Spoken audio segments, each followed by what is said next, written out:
nama saya Agnia Nuriska dengan NIM 2231333970. Nama saya Maria Turkidia dengan NIM 2231333969. Nama saya Fasa Wena dengan NIM 2231333994. Saya Lenin Davis Nagria dengan NIM 2231333987. Baik, di sini kami akan mempresentasikan materi tentang Activity Based Management. Silakan.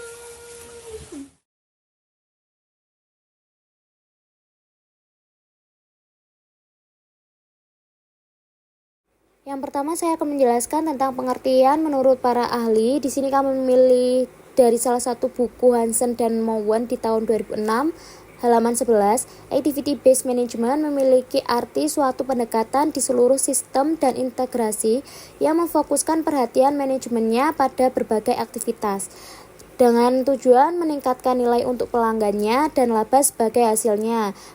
Menurut berbagai definisi para ahli, Activity Based Management memiliki dua frasa penting, yaitu pengelolaan aktivitas untuk meningkatkan nilai yang diterima oleh konsumen dan pemusatan pengelolaan aktivitas untuk menghasilkan laba dari penyedia nilai tersebut. Selanjutnya saya akan menjelaskan tentang pengertiannya sendiri. Activity Based Management merupakan pengelolaan sumber daya dan aktivitas untuk memperbaiki nilai produk atau jasanya bagi pelanggan serta meningkatkan nilai yang diterima oleh pelanggannya untuk meningkatkan laba demi mencapai suatu sasaran kerja yang memiliki tujuan organisasi melalui proses perbaikan secara terus-menerus. Atau bisa diartikan juga Activity Based Management adalah pendekatan manajemen yang menggunakan informasi aktivitas biasanya berasal dari sistem Activity Based Management tersebut untuk meningkatkan efisiensi operasional dan probabilitas perusahaan. Selanjutnya, kita akan membahas tentang tujuan dan manfaat dari Activity Based Management. Activity Based Management bertujuan untuk meningkatkan nilai produk atau jasa yang diterima oleh para konsumen dan oleh karena itu dapat digunakan untuk mencapai laba dengan menyediakan nilai tambah bagi konsumennya. Manfaat yang diperoleh yaitu manajemen dapat menentukan wilayah untuk melakukan perbaikan operasi, mengurangi biaya, atau meningkatkan nilai bagi para pelanggan. Dengan mengidentifikasi sumber daya yang dipakai konsumen, produk, dan aktivitas, Activity Based Management memperbaiki fokus manajemen atas faktor-faktor kunci perusahaan dan meningkatkan keunggulan kompetitif.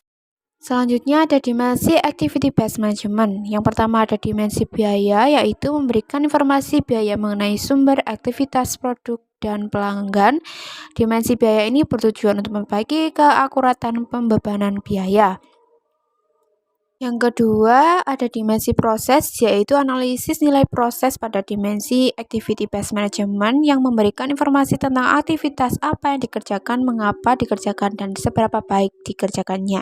Tujuannya adalah mengurangi biaya. Dimensi inilah yang memberikan kemampuan untuk mengukur perbaikan berkelanjutan. Selanjutnya saya akan menjelaskan faktor-faktor yang mendukung keberhasilan penerapan Activity Based Management dalam suatu organisasi. Yang pertama ada budaya organisasi. Budaya organisasi mencerminkan kerangka berpikir dari karyawan termasuk perilaku, nilai, keyakinan yang dianut oleh karyawan. Budaya organisasi menunjukkan keterlibatan kerja sama serta partisipasi yang tinggi dari seluruh karyawan. Budaya organisasi sangatlah mendukung keberhasilan dari penerapan Activity Based Management di suatu organisasi.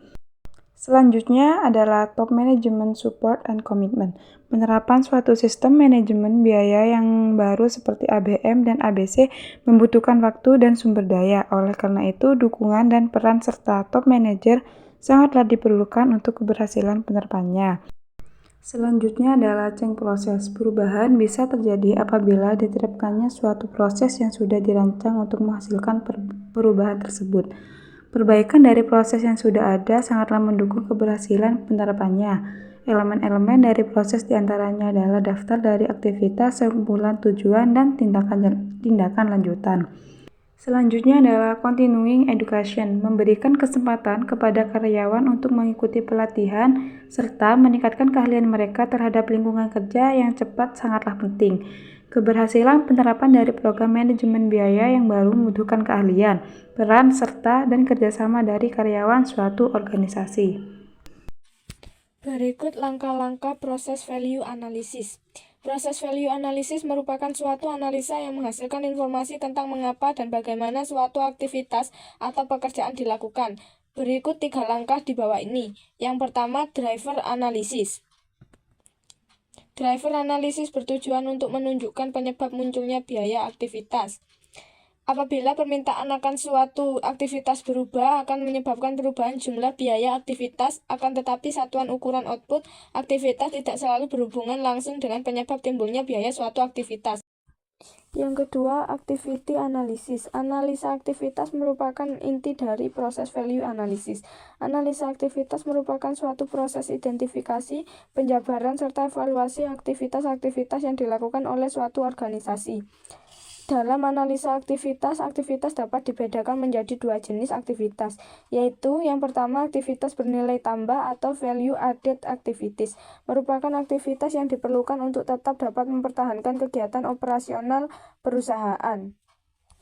Dan yang kedua, aktivitas tidak bernilai tambah atau non-value added activities, merupakan aktivitas yang tidak diperlukan atau diperlukan tetapi dilaksanakan dengan tidak efisien.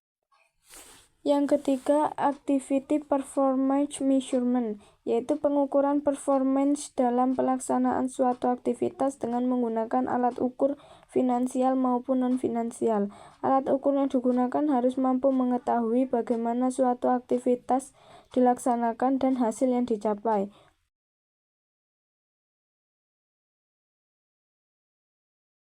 Sekian dari kelompok kami, bila ada salah kata mohon dimaafkan. Wassalamualaikum warahmatullahi wabarakatuh.